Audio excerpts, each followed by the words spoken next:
conquering athletes don't have. What are your thoughts on this?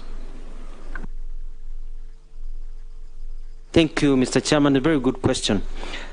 There are two ways. I was lucky to be a journalist because I lived in Australia at the time and witnessed the 2000 Olympics. And I saw our athletes and some of the struggles they went through. And I love sports, so I've been able to see some of these things.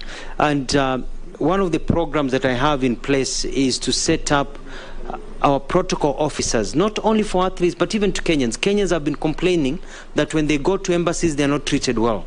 They're not treated with respect when they live in the diaspora.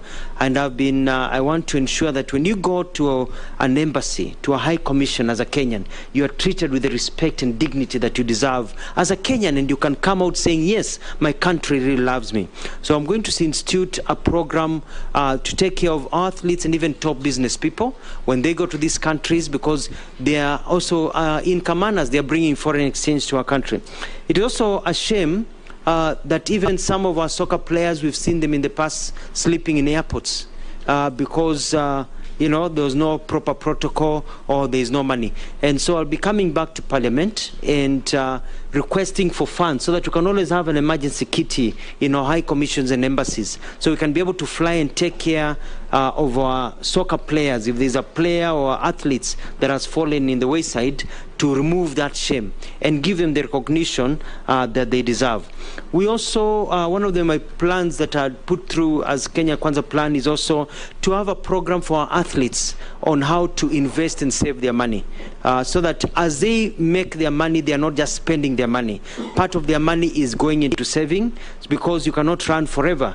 After a while, somebody else will be able to run faster than you. A better soccer player will play better than you, so that you have something left, so that you can be able to invest, get into business or get into work, so that you don't die poor. Then it becomes a shame that you represented this country, but you're dying poor. So we can be able to set up that in collaboration with the ministry in charge of sports. And lastly is we need to have galas and recognition when they come back and treat them well.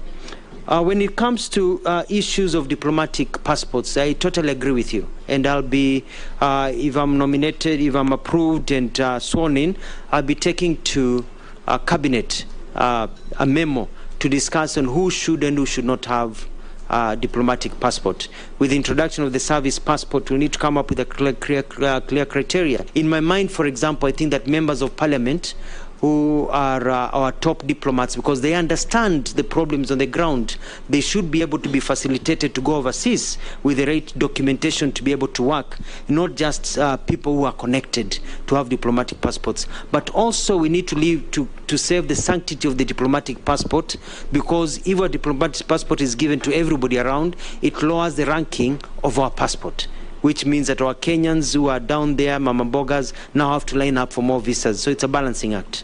Thank you, Mr. Chairman. Thank you, Dr. Mutua. Now we're coming to an end of your hearings. I give you 3 minutes to tell us your wish. Thank you, Mr. Chairman, and I want to thank the committee, and I want to thank the members for the very, very insightful questions that they have been able to ask me, and I hope I've been able to answer them. And I humbly request you to approve my nomination so that I can be given an opportunity to serve this country in a way that I know will transform this country. I want to be able to work clearly to make sure that Kenya is known to be a country that wants to trade, not aid. We don't want to go and beg and get aid. Yes, aid in support, but we want to trade. Kenyans do not want a hand down. Kenyans want a hand up. Kenyans want to be given opportunities, and that is where I'm coming in. In terms of diaspora, I'm going to fight for the rights of diaspora. Having been in the diaspora myself, understand the pains, I'll be able to work on those things. Marketing Kenya is very important. Kenya needs to be also a conference place where conferences can come to this country and we make a lot of money. It's a low-hanging fruit, so we're going to support that a lot. Even as we champion climate change, because as you know, in this country, how the weather is, we have to fight for climate change, matters of environment and others. And I'll work with everybody to ensure that the Kenya Kwanza government under President Ruto succeeds, because we are working as a team to ensure our country grows. Mr. Chairman, I want to assure you that Mbele iko sawa.